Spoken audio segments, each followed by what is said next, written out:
Folks, welcome to the Mind Your Miles podcast.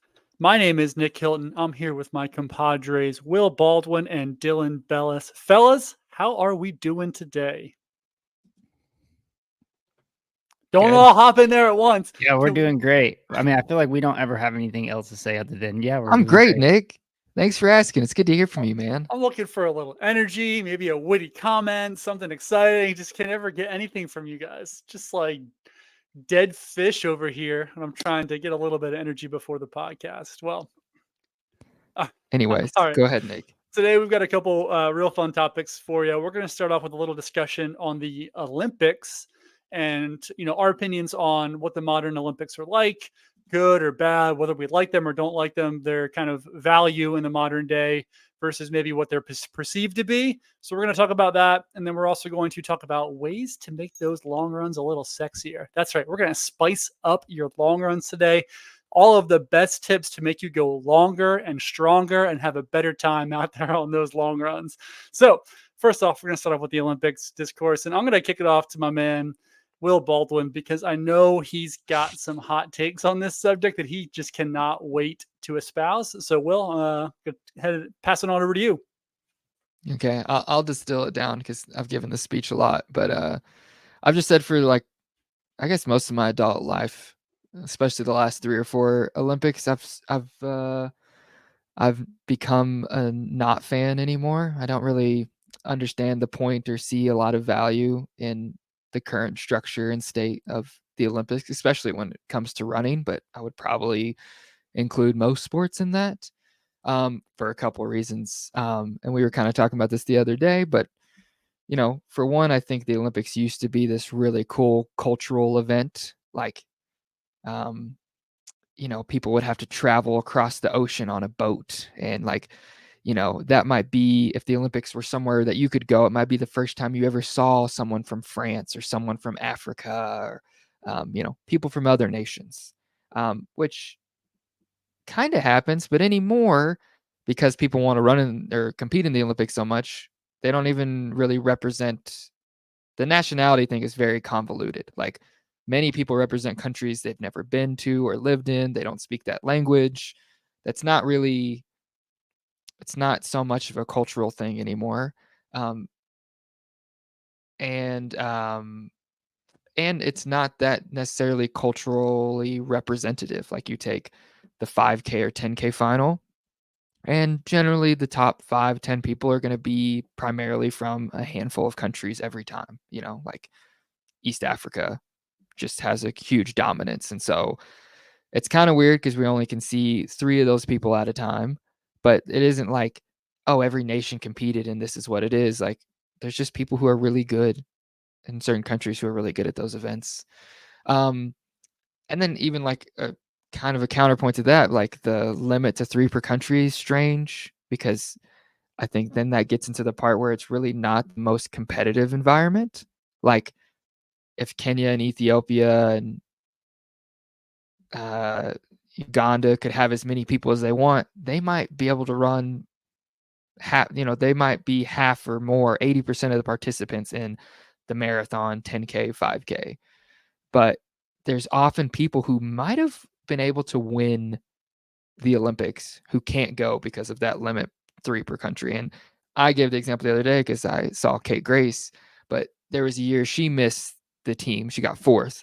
And then a few months later, she won the Diamond League final, and which the Diamond League is insanely competitive. But it's like, could she have won the Olympics? 100%. Could she have medaled or been in the final? Yes. But because like USA women's 800 is so competitive, but the same could be said for USA sprinting or Jamaican sprinting. Like, there's people who miss those teams who are top 5 in the world. So it isn't even this, like, objectively, it isn't this bastion of like the most competitive environment. Like, you're not, if you win it, doesn't necessarily mean you're the best in the world. Like, um, yeah, and then I think the worst part of all of it is that we get in this weird cycle where um, we kind of really care every 4 years, and then certain sports have this huge dip where people aren't that interested for long periods. And if you saw that in any other sport, like LeBron,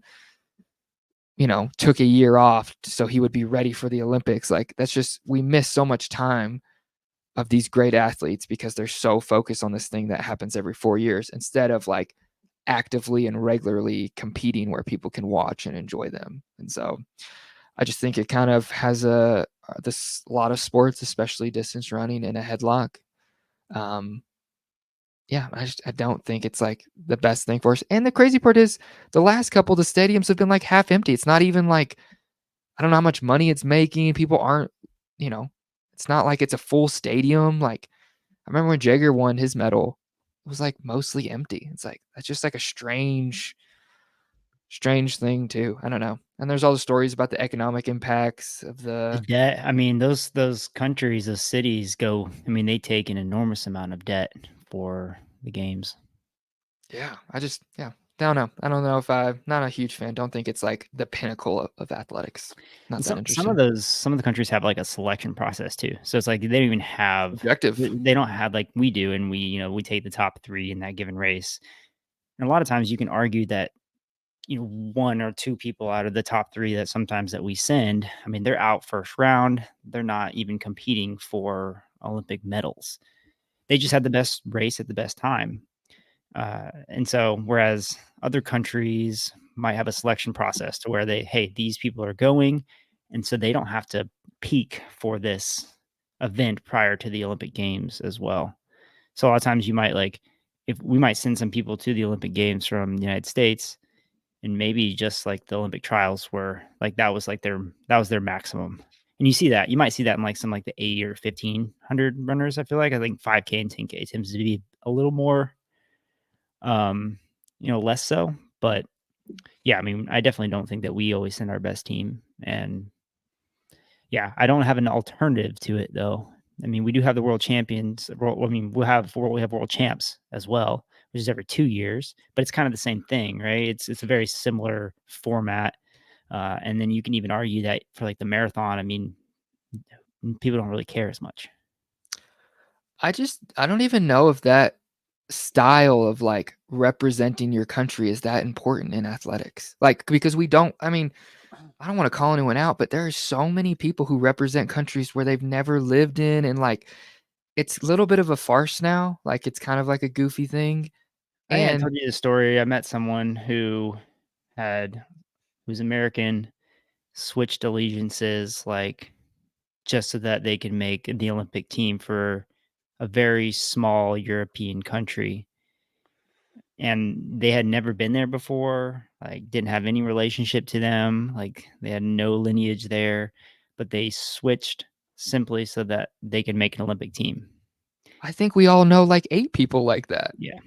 I Yeah. remember a Well, they dude who didn't I make mean, I don't know the person that I'm talking about did not make the Olympic team. I don't know if we're talking about the same person, but I remember someone who emailed like every small country like that. Like, and it was just like, what do I have to do? Can I be a citizen? Like, if I am a citizen, what would I have to run to go to the Olympics? Like, Yeah. but again, same thing. Like, had never been to any of those, and or there's people who like, oh yeah, my great grandma.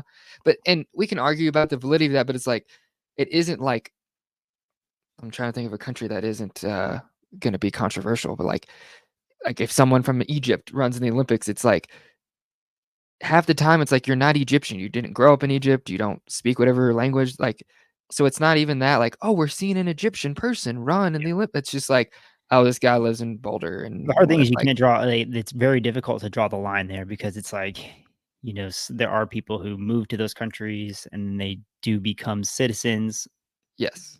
but there's still gonna be people who disagree on whether or not that should be that is legitimate or not, but Yes. that's the problem is The there's too many percentage blurred of lines. people who compete for a country that they don't actively live in and haven't lived in a long time is getting weirdly high. Even the people who grew up their whole lives where they've kind of said, "Oh, for my adult life, I'm only going to live in the US." But like, at what point are you not, but it's just, it's At the not, marathon trials this year, I mean, I met several people who were not living in the United States, yeah, who had 100%. flown to Florida to run the Yes. US trials from other countries, and they Yes. don't even live or train or do anything in the United States. They didn't make Yes. those some of the most of those individuals didn't make the team, of course, but it's just yeah, the system is very interesting in that way.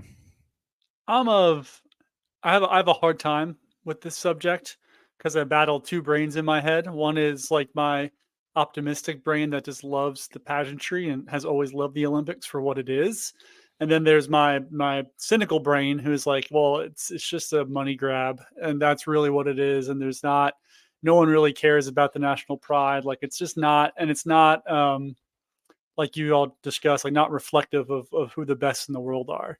Well, we So also skew the medal count too. It's like the way, because the way we watch it from the United States, they kind of count all these medals and they put them together. Like, okay, United States, they won the most gold medals, or they won the most medal counts, and it's like we only see that, right? We see like, oh, who has the most gold medals, not the most total medals, or well, they things show of that both. nature. I mean, if you they show the medal medal tables, if you Mhm. will, and like show where everyone stands on that and that. I mean, I don't find that particular thing very interesting. Like I don't care how many medals the U.S. has versus every other country in the world. I mean, I do care, and I think it's cool for, and track and field I think is probably a part of this to some degree, for niche sports to have a global platform like this, and it can offer an avenue for these sports to advertise themselves and make it attractive for But people who'd be interested what in getting into what them. is World Marathon Major? What is the Boston Marathon or the New York Marathon? Like, you have an absolute as competitive field as you could possibly get, every country represented with 60,000 people behind you. Sure, but Like, it's not. But it doesn't get the global reach that the Olympics get. Like, yeah, a lot of people tune in to, but how many people tune in to watch the Boston Marathon versus the Olympics? Like, how many? I mean, I Yeah. remember as a kid I sitting think there. that is a little Let bit me of like finish my point because you're going to interrupt me again, Will. To finish call my point people here real out. quick. How many how many kids sit around the TV? And I remember doing this, like watching NBC with their parents in the evenings, watching the Olympic Games. Like they're not doing that with the Boston Marathon. So that's what I'm talking about when giving these more niche sports a global platform to help people maybe get interested in those sports. Like, I mean, think with like the Winter Games, like how many people don't care about curling except for every 4 years, and maybe that does cause a little spike in people to sign up for curling clubs in certain cities. Like, so there is an interest for some of these sports to get that platform, and I do think that part of the Olympics is cool because it does highlight, and that's what I now spend most of my time watching, is watching other niche sports that I maybe wouldn't watch any other time of the year. So I think there is something still cool about that, whether or not like the competing for your country thing is as cool as it used to be is debatable. But you watch the trials and you watch how desperately athletes compete for those three spots. Like it's clear that a lot of athletes still care about making the team, and whether that's for financial reasons or maybe it's just something they've always wanted to do, or maybe it is just like a lifelong dream because we've put it on a pedestal. Like people still do care about the Olympics. Now whether they should, and whether for track and field and running specifically, whether it should be considered the pinnacle of competition is another conversation. And I agree with you in that it's not, especially in the marathon. Like how many marathons, with a full field is a US athlete going to finish in the top three? Like virtually none. If you have a full field of East Africans and Europeans in those, like a true world championship marathon, like you're just not going to see a lot of US athletes be as competitive as they are, whereas they are competitive in the Olympics. So I do think there's a conversation to be had there for sure about whether we should be holding up the Olympics as the pinnacle of the sport. I still think it's cool, and I still think it has its place, you know, in popular culture. It's just a matter of like how do we frame it for what it is now. Go ahead, Will. I'll shut up for a while. But on that point of like, oh yeah, every 4 years I like remember curling exists. Like, I think that's maybe the absolute worst thing that could ever happen to a niche sport. Like, I don't think Disagree. you Because think then you think a good thing for a sport is for people to be uninterested 3 years and 10 months in a I row? think it's a bad thing for a sport to never generate any interest whatsoever. And so my point was that like, yeah, it may always be a small sport, but when people Right, but see it on a bigger platform like this, it can draw more people in. And if even you're if they get pinnacle and everything you're focused on and your contracts are written and your sponsorships and everything is written on this thing that happens every 4 years, you're creating that. Like that whole like, oh, we sit around and this is what we watch. It's like you got to let people know, like, hey, like, don't do that. We do other things. we curl outside of this one day every 4 years. Sure, yeah, but it's more it's about the huge global platform, and I don't and I agree with you in the What is fact the that I don't NBA?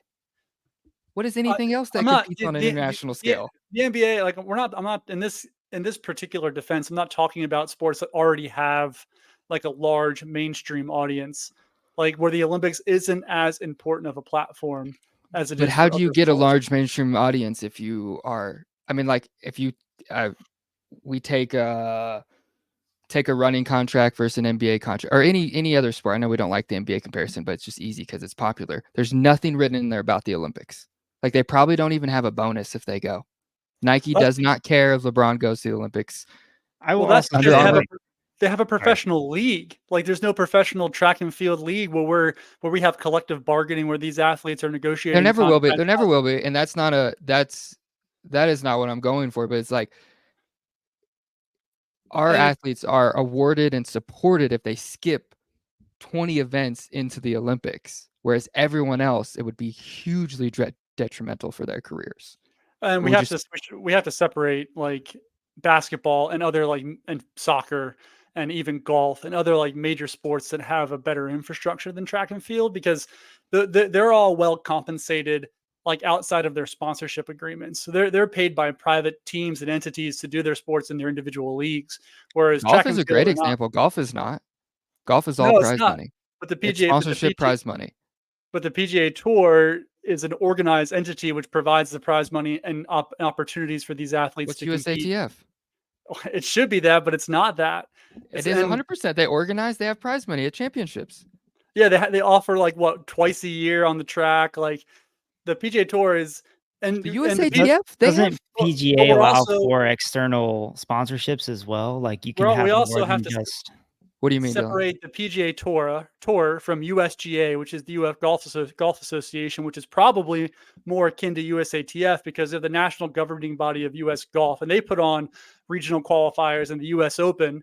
That's probably more akin to what USATF is. The PGA Tour is a whole I'm just different. saying It's a neither different one there's not a non-governmental team, nonprofit enterprise. there's not a like if you want to make that example, like the NFL or NBA isn't a good comparison because there's a team aspect and like you're going to Sure. get a salary regardless. Golf, PGA, either one, neither of them pay people to exist. You show up to tournaments, you make prize money, and you yeah, but get if you show sponsorship up, deals. usually there are, you usually don't walk away with 0.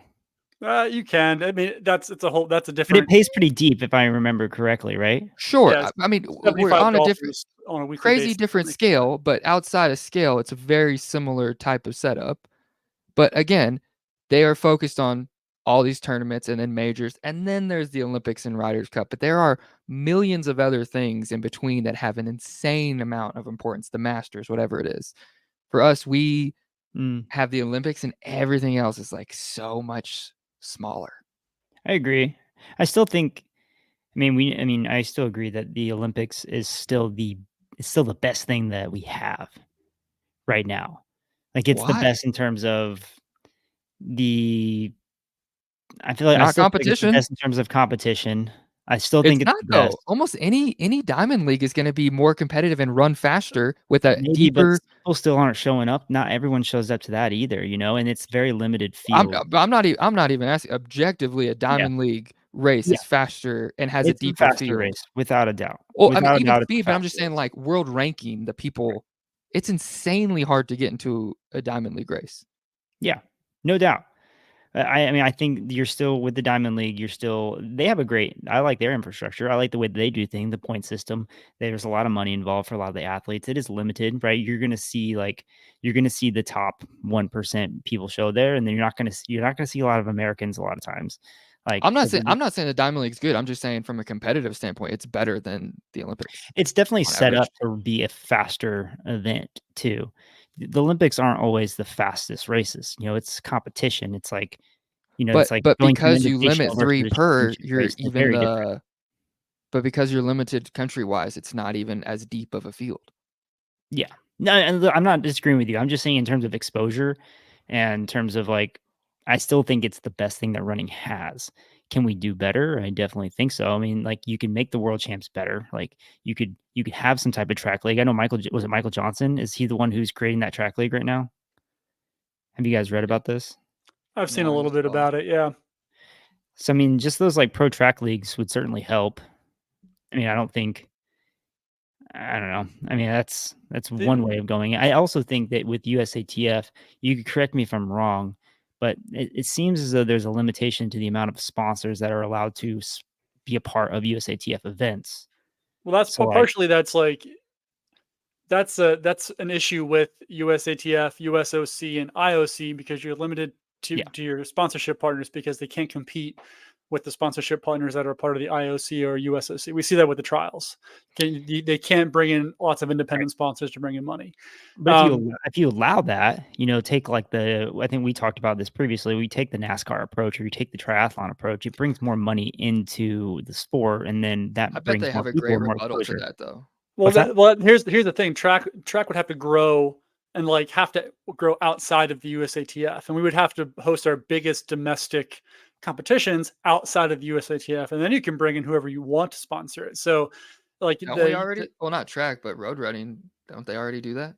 well, yeah, that's what Boston Marathon, like the big road races, they get whoever they want to sponsor because those exist outside of the USATF infrastructure. So, I mean that's the PGA Tour model. The PGA Tour, because those events exist outside of whatever government, what's I'm looking for here, like organizing committee, like they can bring in whoever they want to sponsor it, like the Saudis, etc.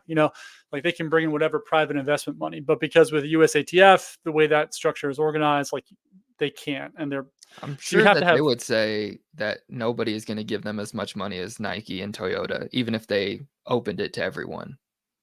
They I'm probably sure that they don't think they would. I'm sure they would say that. I also don't think we have the world's most creative thinkers who are. I don't feel like they're the most incentivized people to do what's best for the sport. You see this; they're doing what's best for I think them in a lot of respects. What's best for USATF, what's best for USOC and IOC, not what's best for the sport and the It's athletes. a lot easier. Sure, You yeah, have 2 giant contracts, and you're like, all right, we'll go. We'll just do that. yeah, but going back, bringing it back to like the Olympics discussion, like I do agree that it's not the best expression of what the sport should be. It's not the best expression of competition or the athletes. It is the biggest platform, and maybe it shouldn't be. But there's no other event in track and field really that has, I guess you could say, like maybe the Penn relays has like the history and like the longevity that the Olympics has, but it doesn't I have the get gravitas I that like get an the event like TV that. numbers thing, but it's also hard to take someone seriously when they say that's our biggest platform and it's an empty stadium. Well, you have to look beyond the stadium. I mean, it has to be the biggest platform. It's the most eyeballs watching that event. Like it is the correct. Yeah, biggest. but who? But that's like an Instagram and like influencer that has 20 million followers. It's like, what is that? What is that? Like how many people watch Do we the just Olympic want Games and people got that turn it inspired by on? that? How many people watched Usain Bolt, and then watched him rise to stardom and then wanted to be like Usain Bolt? We're still talking about it now. I mean, like Right, but from a like if we're like carrying the sport, like you got to have more than that. Like, oh, we inspired a lot of people, or like it's like, yeah, but nobody It has makes any money. This isn't a great business model. Like, Yeah, it has to be multifaceted because yeah, the eyeballs are important because that's how you sell advertising dollars. Like if you want to bring in advertising revenue, one way to do that is to prove that people are watching your event. And so that's one thing. It's not the only thing. And on the ground experience and being able to provide like an actual like cool stadium tangible experience that people want to be at is another thing. Never been to an Olympics. I don't know what it's like on the ground. I do think it's hard to get into them. I think it's expensive and there's a high bar to clear versus like going to an NBA game or going to, another sporting event where it is very easy to kind of, figure that out. So I think there is something to be said for that. And I think that falls squarely on the head of the IOC. Like, an empty stadium, there should never be an empty stadium for an Olympic final. Like, what are you doing? Like, how is that happening on your watch? And if that's the case, and it does look so bad on TV, like what is your explanation to sponsors? Like, why don't people want to show up? Like, get I people think in the there's just a stadium. big disconnection. I think there's a disconnection between like the relationship that people have with people competing in track and field versus people who run.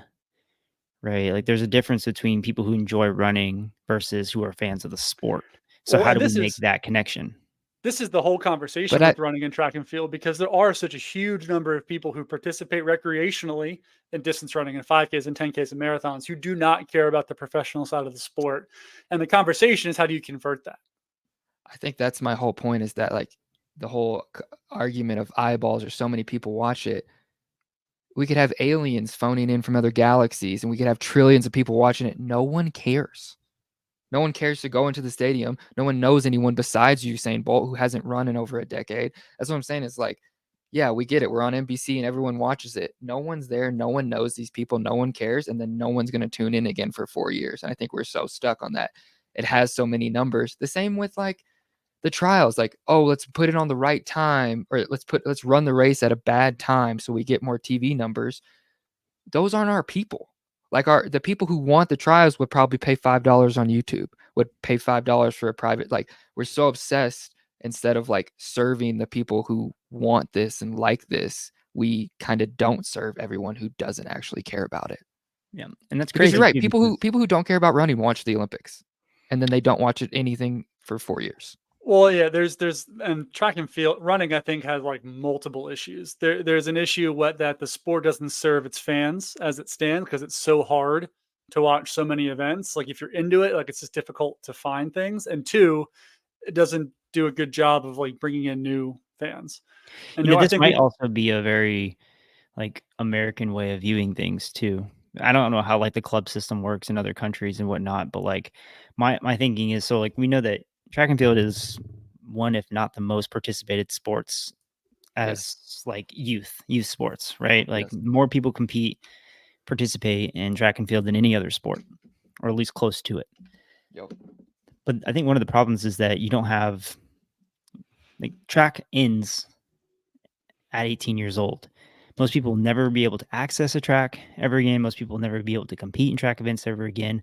Like, and there are plenty of people like after the age of 18 years old who are no longer like competing at the level of a high school who or individual who would still want to compete in those races, and we don't hold them.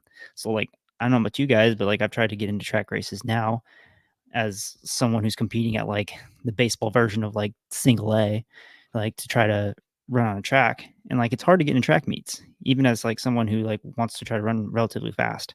It's like, think about like, how do we get more people involved in actual track, recreationally? Like, they have like recreational sports for every other sport for adults to do, but like track is a lot harder to find in the United States. I think it's a really great place to start. Like, people who have those like, community meets and stuff like that, kind of tying that stuff back in.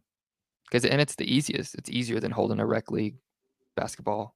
Like, I mean, start I track. think I think it'd be great. I know some cities do it where they'll have like those, just like a random race, and they'll hold a couple events. They'll run like a 400 and 800, a mile, a 2 mile, and they might do Yep. it every weekend for like this 4 weeks or something like that. I think we need more of that. I think that would be really good for the sport, and it gets and people competing. And there are some groups like Atlanta Track Club. Yeah. They host tons of community things, and so part of it is just like, you need the people to create the infrastructure and have partners who are willing to buy in. Like, you need a national movement is what you need. You need to get someone, like, seriously, like the you need like an USATF, yeah. you need an yeah, well, I would say I would still say that those masters events are widely exclusive. Those are not, like, people don't feel comfortable doing those races. I mean, the infrastructure is so bad. I mean, you go on, like, think about the Arizona USATF to try to figure out, like, whereas like the club championships or one of the masters championships, the website looks like it was built in 1993 and it's maintained by a 75-year-old man, because it is maintained by a 75-year-old man who answers his emails like once every 3 weeks. So, Yep. There's an infrastructure problem. There's a willingness problem. There's a facilities access problem. I mean, think about Phoenix. Like, how hard is it to find a place to do a freaking track workout? Like, it's also going to be hard to find a place who wants to host an open meet, and you have to pay for facilities. And where's that money? There's a lot of issues that compound here when it comes to just trying to develop those things. And it's a matter of finding creative people who have the willingness to figure that stuff out. I will say, every conversation I've ever had with running, I make comparisons to other sports that have figured it out and been successful, and everyone always says, no, running, you can't compare that. Running's different. We can't do what but other like the NBA, the NFL, like all those things have had periods where people weren't interested. Like there were rough periods where people didn't watch, and we're in that with running. But like, I think sometimes we think we're so unique and special that we just can't do the basic, like gambling, alcohol, consistency. Like you said, it's impossible to figure out where any running race is going to be streamed or where it's held. Like we just don't even do any of the basics before we try to figure the rest out. And So I you're think telling me that USATF needs Taylor Swift? I honestly, I think we Right. need to essentially just cut USATF out of the picture. Like I said, I think the PGA Tour model, like you brought out earlier, Will, is a good model. Like that's essentially it's a tour. It travels to different cities. There's a cohesive way to the way it works. Like you get regional fans at every tournament. Like the tournaments do a good job at like providing unique experiences that people want to come to. Yes. And so that essentially brings in local sponsorship dollars, which is a huge thing. So even if it's one of those things, and I guess the USATF road circuit is kind of that, but it's just they just don't do a Yes. good job at managing it. And so you could do a better job at managing something like that to make it more attractive.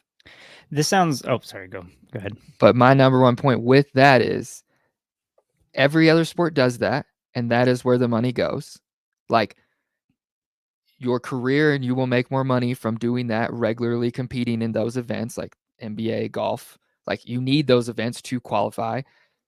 That's where everyone makes their money and their name and their fame. Where us, it's the opposite. It's like you really don't need to do any of that. All the money and fame comes from this thing that happens every 4 years. So that's my like qualm with it, is that like it's not this like cherry on top. It is our sport versus like there's tons of famous athletes who have never competed in the Olympics and no one cares. But with running, it's almost the opposite. We like look down on those people who didn't make it, even if they were great all the other times. And I think like 100%, I'm coming over to your side to some degree that it should be the cherry on top. Like it's cool for the NBA players to go play in the Olympics. They want to do that. It's fun. It's not the pinnacle of their careers. It's a fun Yeah. little addendum if they get it. The way to do that is, provide avenues for athletes to make money outside of like those sponsorship deals they get from the brands. So like if all of a sudden if the shoe endorsement isn't the most important part of a pro runner's contract, if they can make enough money in a road circuit or a track circuit where they can make a living, that takes some of the power out of the shoe endorsement from the shoe companies to where they no longer the Olympics becomes a less important part of the contract, and then the athletes themselves are financially less incentivized there and more incentivized to go other places. There's tons of people who make the Olympics and financially are not taken care of. I mean, you get the Sure. money from going, but like, Manzano got whatever second and went unsigned for 2 years. There's a million other examples who make it without a contract. Like, even then, it's not a panacea. It's not going to solve all your problems anyway. So I don't even know why we're like, it's not. There's tons of Olympians who we don't sign to contracts. So I don't know why we. But it is such a part. I mean, I've I've signed a contract that had an Olympics clause. Like I was never going to make an Olympics, but like I mean, considering like the amount I made off my contract and what my clause would be to make an Olympic team, like for every other athlete who does have a more livable contract than the ones that I was on, like it becomes a huge incentive if you can make, $300,000-400,000 from making an Olympic team as a pro runner. That is as big of a financial incentive as you're going to get. But if we can move it away from that and give athletes other places to make and earn money, then it maybe takes it eases that a little bit and changes Starting in college now, right? I mean, student athletes are beginning to get their foot in the door a lot earlier. Sure. I would love to see what those deals say because I would be shocked if there weren't some kind of clause about making an Olympic team or placing top through the trials or whatever. So like just because NIL, we don't want to get in the NIL, but just because younger athletes are signing contracts, I don't think it incentivizes them away from falling into the same cycle that everybody else does. No, I more so think it's good. It's a good progress. It's good progress for the sport. If we're starting to acknowledge athletes for who they are at younger ages, I feel as though that trickles up to maybe those who didn't have NIL deals in college and who are then I think it gets more sponsorships in the door is what I think. Like, I think it just gets more people making money in the sport. And that doesn't make the sport better as a whole, but it makes it better for the professional side of things. I think also another reason of why I think the Olympics are goofy is like how often people refuse to send countries won't even send their people to world championships or Olympics because of the cost. And it's like kind of what we're talking about on these smaller level of supporting people. Like, we don't need to support someone this 2-week long 50,000 deal to go to run one race. Like, those smaller, more consistent sponsorship levels probably serve the sport better. Well, now it's like, yeah, I mean, of course, all the fields are limited too. So, you can only have so many people in one race, and you have to hit Olympic standards. So it's like if, you have a country who can only send one person, then you only send one person, like even if. And the standard thing is, I saw like it was like the U.S. standards, whatever the U.S. standard is right now, 2 people have ever run it ever. Well, with the Olympic standard, the 10K Olympic standard is 27 flat, which up until recently, like there was only a handful of American men who've ever run that before. There's like 2 or 3. Yeah. And it's like, basically, I mean, there's 90% of countries that can't even do that. So it's like, No. it is not a cultural thing anymore. It's like us in East Africa. I have an idea. Go ahead. This is a kind of little off topic from the seriousness that we were just talking about. So, do you guys watch baseball? No. I watch it a little bit. Yeah. Have you heard of the Savannah Bananas? Oh yeah, trying to get tickets. For, do you know where the manager went to college? No, I heard you don't care about baseball. I don't. That's not baseball. That's performance. Do you know where he went to college though? Probably East Central. Yeah. He's from Ada, Oklahoma. Yeah, that's East cool. Central is a great, it's prestigious university, college. Easy credit you, baby. High school 2.0 in Oklahoma. 100%. And anyways, I mean, anybody that's gone there has, they're clearly really successful in life, and it's the Princeton of the bananas. Yeah. So, or like you have like the Harlem Globetrotters, right? So like basically, like Harlem Globetrotters are kind of the same thing as like the Savannah Bananas are to baseball. Mm-hmm. Track and field is such like an athletic feat. Like people are wowed by how far people can throw or how people can jump or how fast people can run. I feel like if there's a way that we can kind of have like one of those tour type of deals with track and field where you make it fun, have them throw obscure things, run really fast in costumes or against other people, and bring the fans really close, like as close as possible. And so like people can actually witness these types of things.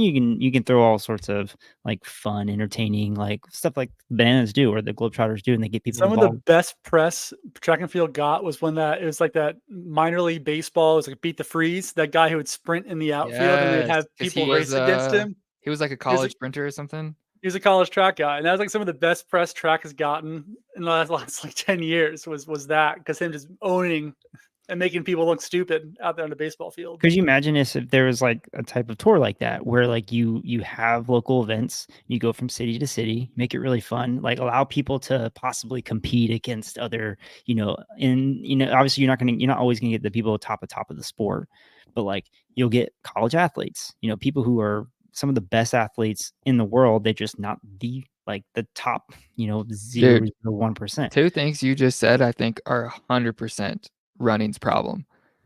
We gave up on like entertaining. Like it should be entertaining that because they're fast or whatever, and 100% like the Bananas hit that. And those are all like good baseball players. We gave up entertaining. And the second thing is we're so concerned with the top. Like we lose interest if it's not the best person in the world. Like, every race is like, oh, it wasn't a world record, or this person isn't here. Whereas like no one else cares about that. Like when you watch a baseball game, you're not like, oh no, I don't even know who's good in baseball, but who's like the best baseball player right now? Not Kyle Schwarber. Oh yeah, Shohei. Yeah.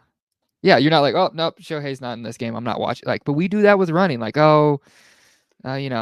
this person isn't here. I'm not watching it. And it's like, because there's so many people and they're all great and it interacts and there's minor leagues. But it's like, yeah, we don't have to have a diamond league every weekend. It's like, there's so many people that it's fun. And we like anybody, you can watch a high school race. And if it's competitive, you're like, oh my gosh, he's kicking. Like, we gave up on that entertaining aspect and we're too focused on the top. And there's such a 0.1%. difference too between watching it on TV and being there in person. Like if you actually watch, see these athletes in person, see how fast they're actually running or how far they're throwing or pole vaulting, it's insane. And track and field also takes itself just too seriously. Like, and just like if there's ever like a fun, someone who has a fun personality, they just get like shit on immediately. And just like, there's Yeah.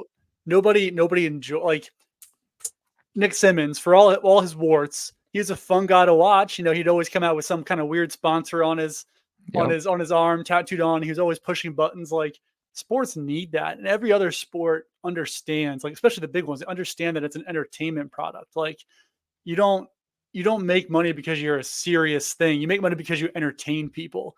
And so track and field and running just misses that on so many levels. It's written into our sport that way, though. Like the giant Sure. bibs, the no sponsorships, the way, or like there's sometimes you're watching a meet and every dude's wearing the same Nike uniform. It's like, Yeah. it's so. Remember Maggie Vesey? Yeah. See that girl? She would like wear those really wild, creative Yeah. jerseys all the time. It's like, yeah, we just don't have stuff like that anymore. Yeah, and that's part of the problem with like the sponsorship model, that the sponsors want everybody wearing the same thing. You want to show up a certain way for your brand instead of giving, like, we'll go back to the NBA. Like, so many NBA basketball players have creative agency to design their own shoes or to do unique things with their footwear that's not necessarily the same shoe that you can get at the store. With track and field and running, it's not that. That you don't give the athletes the creative agency that they maybe should have. And you've heard me make this point all the time. We don't sell anything. Like when you're watching a baseball game, kind of, or a basketball game, when you're watching an NBA game, you can buy every single thing that player is wearing. You can buy his Sure. shoes. You can go into the lobby that day and buy his jersey. That's a replica and will be 95% similar. Like that whole thing, like with the bibs and we make everybody wear these certain kind of jerseys, you can't even buy them. So why do we care about how they look? Like you're not going to go Yeah, buy Noah Lyles. It's not even that. It's like sweatsuit. people get like you like to like look down upon too. So like if you have those uniforms, like people make fun of other people We for would make wearing. fun of you. Yeah. Yeah. Yes. It's insane. And I don't even know if we sell them half the time, but if we did, yes, we would make fun of you. But nobody, if you wear a Lakers jersey, you're a fan. You're involved in the sport.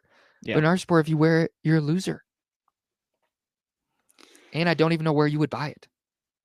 Yeah, I mean, it's funny. Like the year that Dez won Boston, that jacket, Brooks like sold out of that jacket in like 30 seconds, or that was a bit of an exaggeration, but they sold out of that jacket within a day after Dez won that marathon wearing that jacket in that weather. Like, well, it works, right? I mean, look at the Sub 2 and when the Vaporflies came onto the scene. But, I mean, that was probably one of the biggest marketing pushes in our sport ever. But sometimes we mess that up the other way because we're so obsessed with the Sub 2 that we give everyone's wearing shoes that they can't sell yet. Like everyone was wearing the Alpha 5 3s for a year and a half. Mm-hmm. But like every other sport knows, like, well, if I'm wearing it, that's marketing. Yeah. Like I saw him, I'm going to go buy that. And it's like, it's harder to go, man, in 2 years, I can't wait for that to come out. I'm going to buy those shoes. It's like, that's just such a different thing.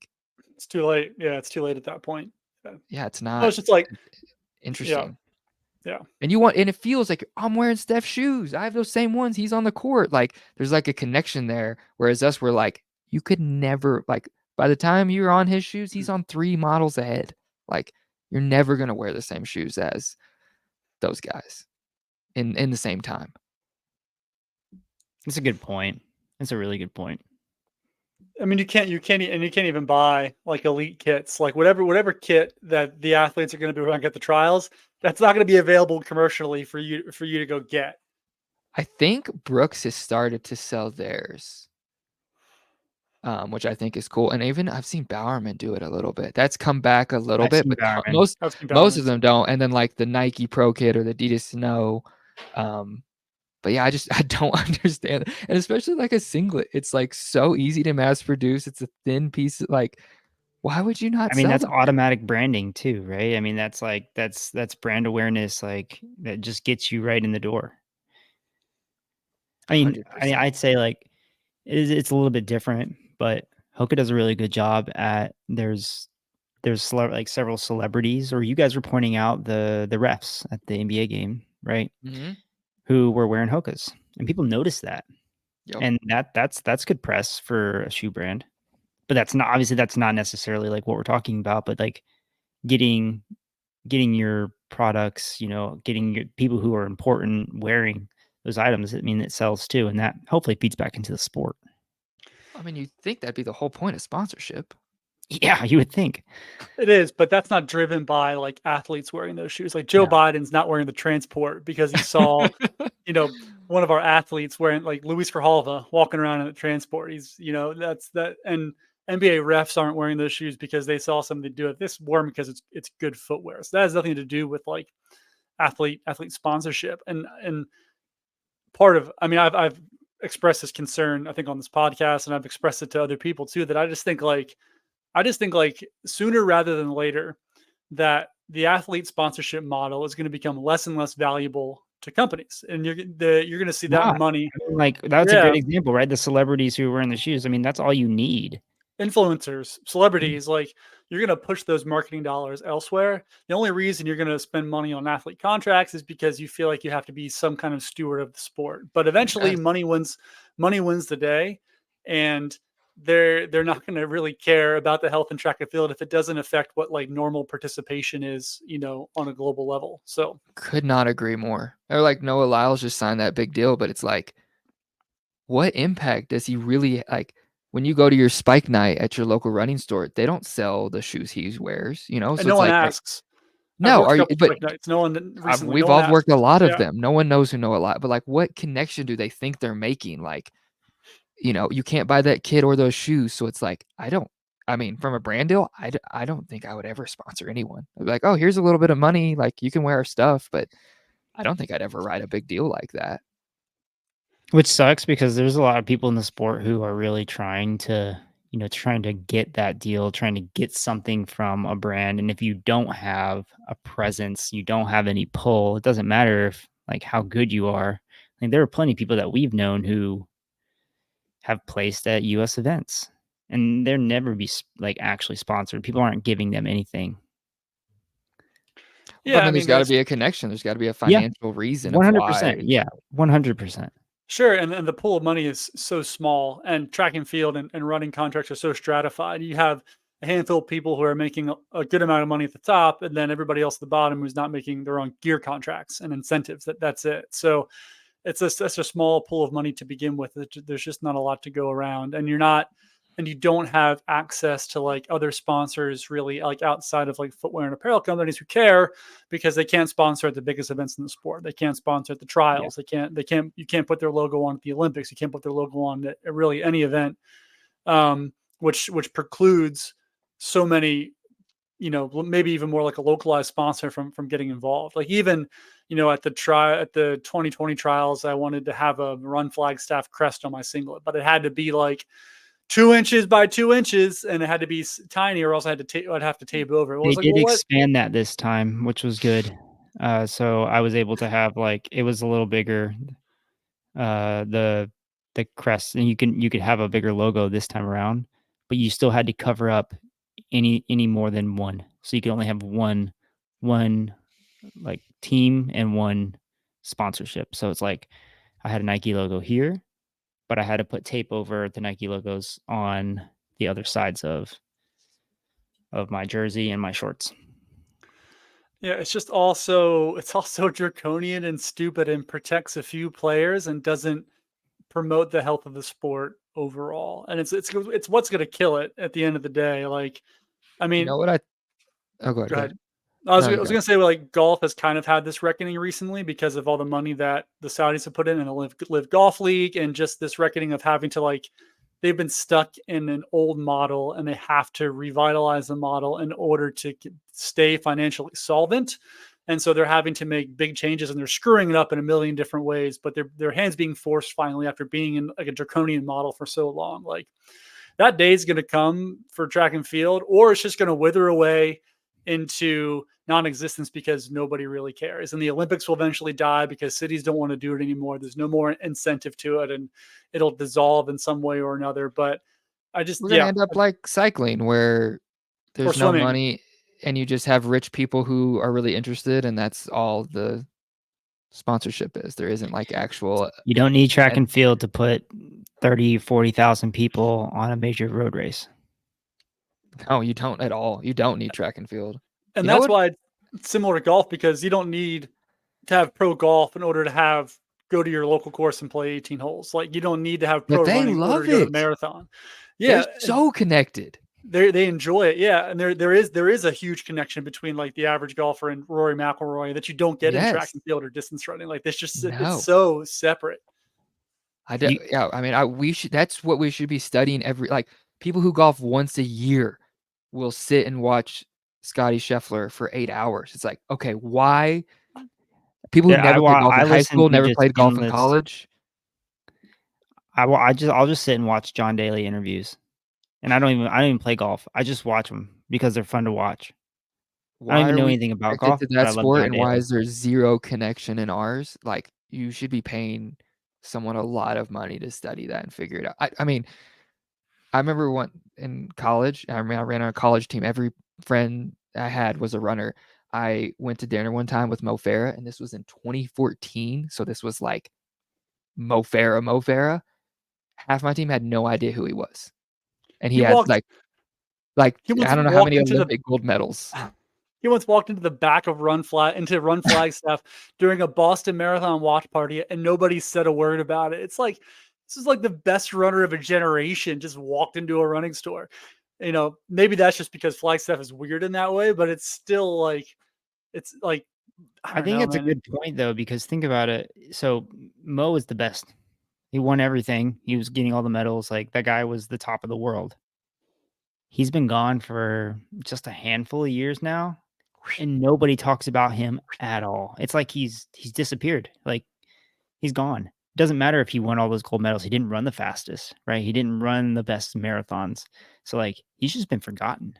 I mean, even if you do run the fastest, do you remember who set the 5K world record like the 3 times ago? Like I don't. I remember could maybe bring up some names from like the 70s, like Henry Rono.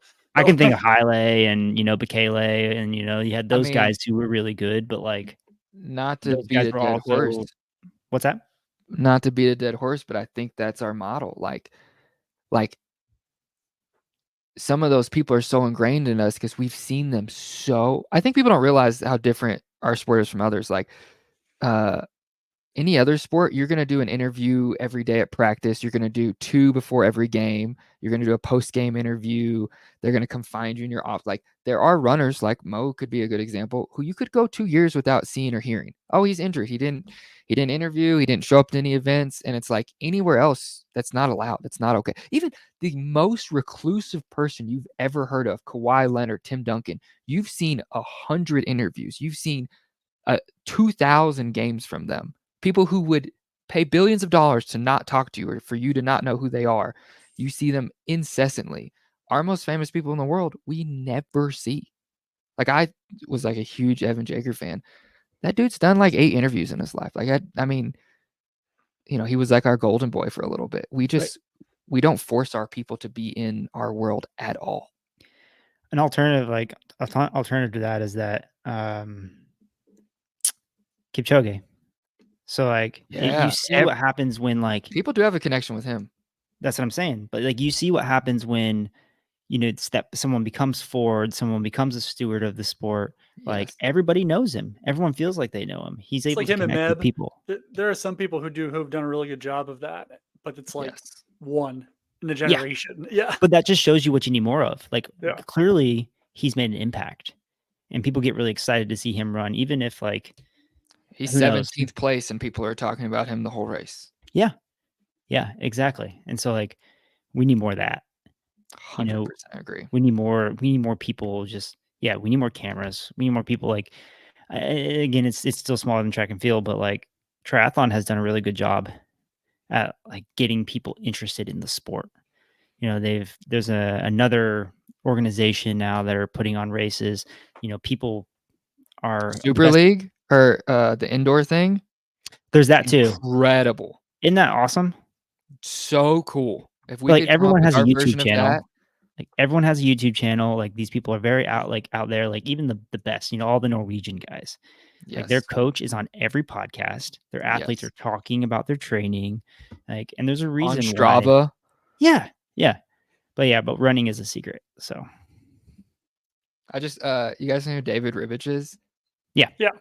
He like for a while he was like posting some of his workouts and he was like, oh, they told me I have to stop, and so now he's like 0. I was like, bro, no one is doing David Ribich's workouts. Like, you're like the 30th, 35th best 5K in the United. Like, I don't know. It's just like, but that's how we think about running. It's like, oh no, we got to hide this. It's like, dude, you should not be hiding this. Like, keep being open. It's awesome. Yeah. What we talked about with like but coaching, like like when you read a coaching book and they don't put their specific workouts in the back, you're like, well, what did I read this whole book for? I want the workouts, man. Like not just some generalization of it. Yeah. It's terrible. It stinks. It's just like in a lot of other sports, you know, you get to learn about other coaches, you know, their philosophies, how they, you know, how they're able to get, you know, what they did out of their athletes, the specific schematics of what they do. And running, it's like these coaches they go, you know, they're out of the sport. Some of them like, you know, they're not around anymore. You'll never know. Like you'll never know what they did. no, I mean, You'll yeah, get I mean, like you'll get a handful of workouts, but like as we all know, like it just doesn't paint the whole picture doesn't paint any picture at all. It's like, great, we can go do like whatever 30, 40, you know, Dellinger workouts or whatever, you know, but that's it, you know. I want to hear coach, like I have to listen to Doc Rivers or had to listen to Doc Rivers after every Sixers game for 3 years. I want to hear every like Jerry Schumacher after a Bowerman athlete has 2 bad races in a row. I want to hear him explain why they have bad races. Like, you know, and then maybe he accidentally blames his athlete for having a bad race. Then you get clips and you can put that shit out and it's exciting and interesting. Like you don't hear any Yeah. of that. Like I would love to hear Ben, and Ben would probably do it. Ben Rosario from NAZ Elite after every race, or Jack, their new head coach after every race. Like, here's what happened. You know, here's what we think went wrong. Here's what we did in training. I just don't think it worked out so well. Like That would be a even lot some of of the fun. and even some of them, they're dude, one of the better groups at putting this content out there, but they could even do it 3 times more. And I'd be way more interested in stuff like that than seeing what their workout Wednesday was. it's what So every other sport does that is mainstream and famous that has a following. And I could not agree more. It's like would save us in a year. I mean, same F1. You go to the practice round, the pit crew, the chief, the driver, they all do 8 interviews before. They do interviews every day up until the race, after the race. Like, we're if you're going to be that hidden, you're going to get exactly what we have now, where no one's that interested. And I don't know why they don't. Is that you watch we've been using NBA a lot, or you use NFL. Like how many like you put all those athletes in the spotlight. I think what a lot of people don't really understand too is that like they're constantly under this like pressure, under this scrutiny, like they're being analyzed and watched and listened to. And running, it's almost like we're being protective of everyone. It's like we got to let them go do their thing. We got to let them stay in their space. And that prevents everyone else from getting an understanding and being able to be like, hey, I've never run in my life. How can I relate to this person? Well, and that, like, when people are injured, we do that. Like, we got to protect them. We got to hide them. It's like, if you rest 2 games in a row, the NBA shows up at your door and like, hey, what's really going on? Are you sure you're hurt? But like, we'll have people disappear for 2 years. And we're like, oh, he had a stress fracture. It's fine. It's like, we just, we don't care. We don't steward our interest at all. Well, we should try to be we should try to start getting some of those people on the podcast, the people that we know, so that we can actually ask them these questions. Because I think a lot of it is like, if there's nobody who is willing to ask the questions, then we'll never be able to get the answers. well, We need a it's track tough. beat writer who's doing pre-practice interviews, post-practice interviews. I think a lot of it is there are so few outlets and nobody wants to like piss anybody off, because if you piss off like 2 people, then all of a sudden you have no access to any athletes anymore, because because there's like 3 agencies and there's a couple coaches, and all of a sudden you make 2 people mad because you ask hard questions and then no one else wants to come on your podcast. So I don't know if that's maybe part of the issue, but it's hard to find like outlets who are legitimately will legitimately criticize athletes and coaches and all this other stuff. And I don't know what that is. And it Well, you doesn't gotta bring even the have to be athlete on, critical. too. Sometimes you're just like, how was practice? Are you ready for this game? I mean, the questions they ask athletes aren't that great. Like, No. Yeah, I mean, you don't have to get like, you don't have to go too deep into it, but like it would be good just to ask like the specifics, just like, what did you do the 3 days before your race? How did you feel about the execution of the race? What did they feel? How did they feel? Like, what do you feel like could change or do better? Where do you go from here? And obviously, like we know and we watch sports and we see that some of the answers that some of the athletes and coaches give are very cookie cutter, but like given that our sport is on a smaller scale and that we know these people, I feel as though it'd be easier for them to just open up a bit more. And to be willing to share those things, as long as you're not part of a top secret track club system where they don't tell you anything.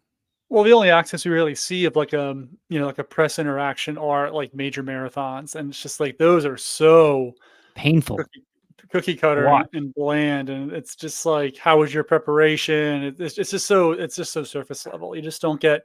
There's not enough opportunities to get access where you're going to get something interesting.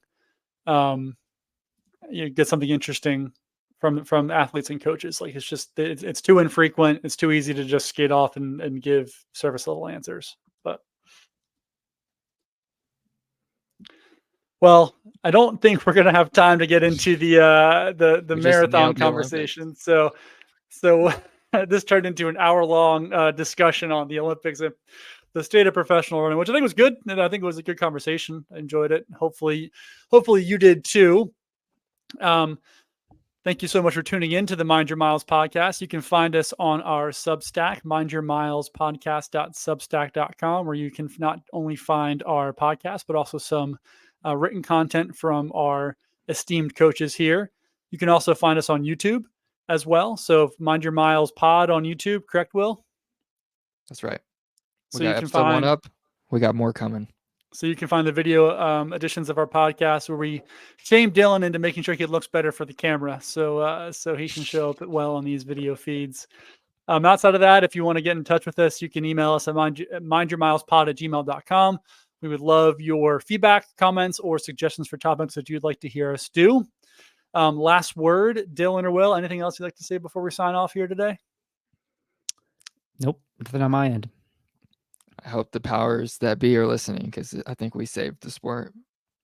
And I can almost guarantee that they're not listening. So rate, review, and subscribe. Thank you so much for listening to the Mind Your Miles podcast, and we will catch you next time.